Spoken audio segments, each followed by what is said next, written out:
परमात्मने नमः। अथ दशमोऽध्यायः। श्लोक क्रमांक 11। तेषामेव अनुकंपार्थं तेषामेव अनुकंपार्थं तेषामेव अनुकंपार्थं अहम् अज्ञानजमं तमः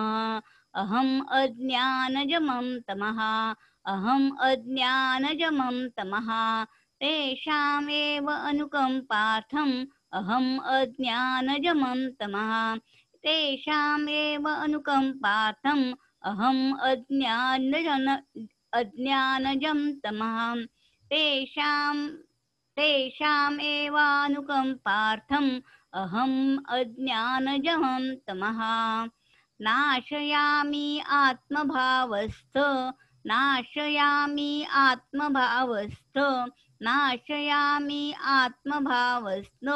ज्ञानदीपेन भास्वता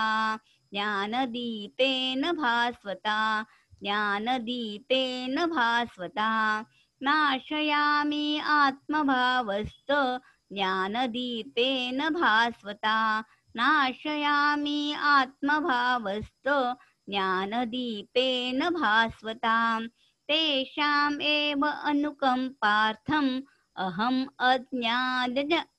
अज्ञानजमं तमः नाशयामि आत्मभावस्थो ज्ञानदीपेन भास्वता तेषामेव अनुकंपार्थं अहम् अज्ञानजमं तमः नाशयामि आत्मभावस्थो ज्ञानदीपेन भास्वता तेषामेव अनुकंपार्थं अहम् अज्ञानजमं तमः नाशयामि आत्मभावस्थो ज्ञानदीपेन भास्वता। जरी कर्मयोग व ज्ञानयोग दोन्ही साधने आहेत आणि भक्तियोग साध्य आहे, तरीही भगवंत आपल्या भक्तांना कर्मयोगही देतात, ददामी बुद्धियोगम तम, आणि ज्ञानयोगही देतात, ज्ञानदीपेन भास्वता। अपरा आणि परा दोन्ही प्रकृती भगवंताच्याच आहेत, म्हणून भगवंत आपल्या भक्ताला अपराच्या प्रामुख्याने होणारा कर्मयोग व पराच्या प्रामुख्याने होणारा ज्ञानयोग स्वरूप बोध दोन्ही सहजपणे देतात।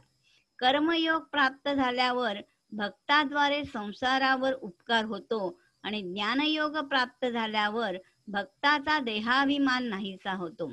भक्त भगवंताच्या प्रेमातच संतुष्ट चिंतनात मग्न असतो, त्याला कशातच उणीव भासत नाही आणि काही मिळवण्याची आवश्यकता वाटत नाही। जशी आई बाळाची काळजी घेते तसं भगवंत आपल्या भक्ताची काळजी घेतो। भगवंत स्वतः भक्ताचे अज्ञान दूर करतात। भक्ताचे मुख्य कर्तव्य भगवंताला आपले मानणे। भक्त आपल्या कर्तव्याचे पालन करतो तर भगवंतही आपल्या कर्तव्याचे पालन करतात। त्याने न मागता न इच्छिता आपल्याकडून त्याला कर्मयोग व ज्ञानयोग दोन्हीचे सामर्थ्य देतात, ज्यामुळे त्याच्यात कोणत्याही प्रकारची उणीव राहू नये। कर्मयोगात शांतरस, ज्ञानयोगात अखंड रस व भक्तियोगात अनंत रस आहे। शांतरस व अखंड रस यात अनंत रस नाही, पण अनंत रसात शांतरसही आहे व अखंड रसही आहे। कर्मयोग आणि ज्ञानयोग लौकिक साधने आहेत आणि भक्तियोग अलौकिक साधन आहे।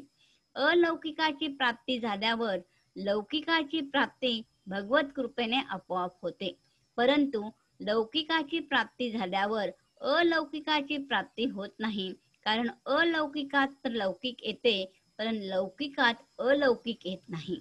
ज्ञानी तर भक्तरहित असू शकतो, परंतु भक्त ज्ञानरहित असू शकत नाही। उदाहरण गोपींचं, त्यांनी श्रुतीचा अभ्यास केलेला नव्हता, महापुरुषाचा सत्संगही नव्हता, व्रत तप नव्हते, तरीही त्यांच्यात विलक्षण ज्ञान होते। भक्ताला सस्वरूपाचा बोध होतो। जीवामध्ये भगवंत राहतात, कारण तो भगवंताचा अंश आहे। अर्जुन भगवंताच्या कृपेने प्रभावित होऊन पुढील 4 श्लोकात भगवंताची स्तुती करतोय, ती आपण पाहूया। हरये नमः, हरये नमः, हरये नमः।